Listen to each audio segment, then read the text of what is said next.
ብልታችሁ ሹክ ብሎ ነው አልቆምም ማለት የሚጀምረው። ምክንያቱም አብዛኞቹ ሰዎች የብልት አለመቆም ችግር መጀመሪያ ሲጀምር ምልክቶቹን ስለማያውቋቸው መጀመሪያ ፍላጎታችሁ እያነሰ ይመጣል።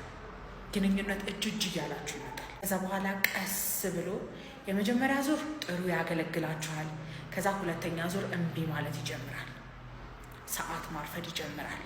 ታገሉኝ፣ በጣም ብዙ ነገር ያስፈልገኛል ለመቆም ማለት ይጀምራል። ከዛ በኋላ የመጀመሪያ ዙርም ወይ ጠንካሬ ሳይኖረው መቆም ይጀምራል፣ ወይም ደግሞ ልክ ቆመ ምናምን ብላችሁ ልገቡ ስትሉ ውርድ ይላል፣ ይልፈሰፈሳል። ጧት ላይ ደግሞ መጀመሪያ በሳምንት 3-4 ጠንክር ብሎ ይቆም ነበር።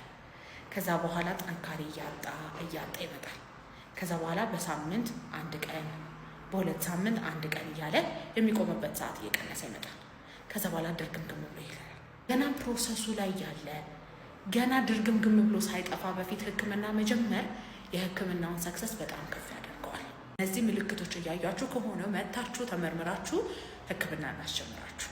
በማንኛውም ስንፈተ ወሲብ መታከም ከፈለጋችሁ ባዮ ላይ ባለው ስልክ ቁጥር ደውላችሁ ቀጠሮ ማሰስ ትችላላችሁ። በሬ ሁልጊዜ ክፍት። ብልቴ በጣም ትንሽ ነው፣ አሁን ደግሞ 19 ዓመቴ ነው፣ ከአሁን በኋላ ማደግ ይችላል፣ ካላደገስ ለማሳደግ ምን መፍትሄ አለው? ብዙ አይነት ሪሰርቸሮች የወንድ ብልት መቼ ነው ማደግ የሚያቆመው የሚባሉትን ነገሮች አልተስማሙበትም።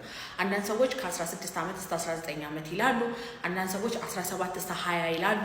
ግን ብዙ ሰዎች የሚስማሙበት ከ16 እስከ 18 ዓመት ባለበት ነው። አሁንም ግን እድሌ ልጠቀም ካልክ ቴስቴስትሮን ምናምን ቼክ ተደርጎ ምክንያቱ መታወቅ ይችላል እና እነሱ ከተስተካከሉ የማደግ እድል ሊሆን ይችላል።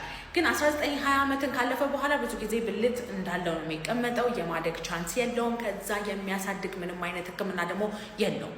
ያለውን ቁመት ያለውን ውፍረት ተቀብሎ መቀመጥ ነው። ኖርማል የምንለው ከ10 እስከ 13 ሴንቲሜትር። 20 ዓመት ካለፈ በኋላ የሚቀባ የሚዋጥ ባህላዊ ህክምና ማንኛውም አይነት ነገር ብልት ውፍረቱንም ሆነ ቁመቱን አይጨምርላችሁ። ቁመቱ አይደለም ግንኙነት ላይ ጎበዝ እንድትሆኑ የሚያደርጋችሁ ማወቃችሁ ነው። ፖዚሽኖች ታውቃላችሁ ወይ?